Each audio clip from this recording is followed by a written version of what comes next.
Okay, nakatayo ako ngayon dito sa National Highway. Yung kulay red na yan na building, yan ang arcade. Ito yung building ng Sunjoy. Yan yung may drawing. Sa likod ng building na yan, likod mismo dyan ako nakapwesto. Pangalawang pwesto. So, ano mga landmark na malapit sa akin? So, yan. Unahin na natin tong Santiago Isabela BCS, o mas sinatawag o mas kilala sa Victory Lumber. Yan. Katabi niya Cebuana Luwelier. Yan. Happy Tales, Farmacia Navarro, Branch 1, Pure Gold, National Victory Norte. Highway lang ito. O kaya dating NE Supermarket. Yan. O yun yung Chowking. Pero malayo na yan. At least landmark lang. Yan. Ito yung Sunjoy. Sunjoy. Yan. Ito yung Sunjoy na building. Yan. Hindi sa loob ng Sunjoy kundi sa likod. Kaya dito sa gilid ang daan. Ang mga katabi niya, yan.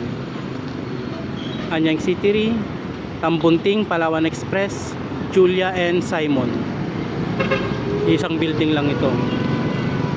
Okay, dito naman sa kabila, yan De Jesus Optical Clinic. Ito yung mga bangko, Metrobank.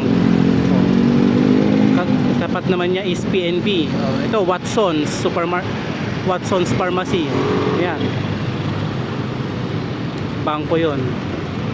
Nandito ako sa highway. National Highway ito. Papunta doon ay Tuguegarao, papunta pa ganyan ay Manila. Yan. So basta dito ang daan.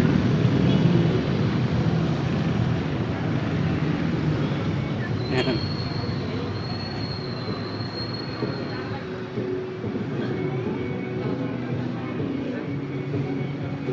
Ang tawag dito ay Quirino Boulevard. So ayan, ito yung pinakaunang stall. Yan naman tindahan ng bigas. So dito sa maliit na kantong ito, iskinita, dito papasok. Unang stall, tindahan ng mga nyug. So ito ako. Ang banding nila Ekwan, nag-review. Dito ang shop ko.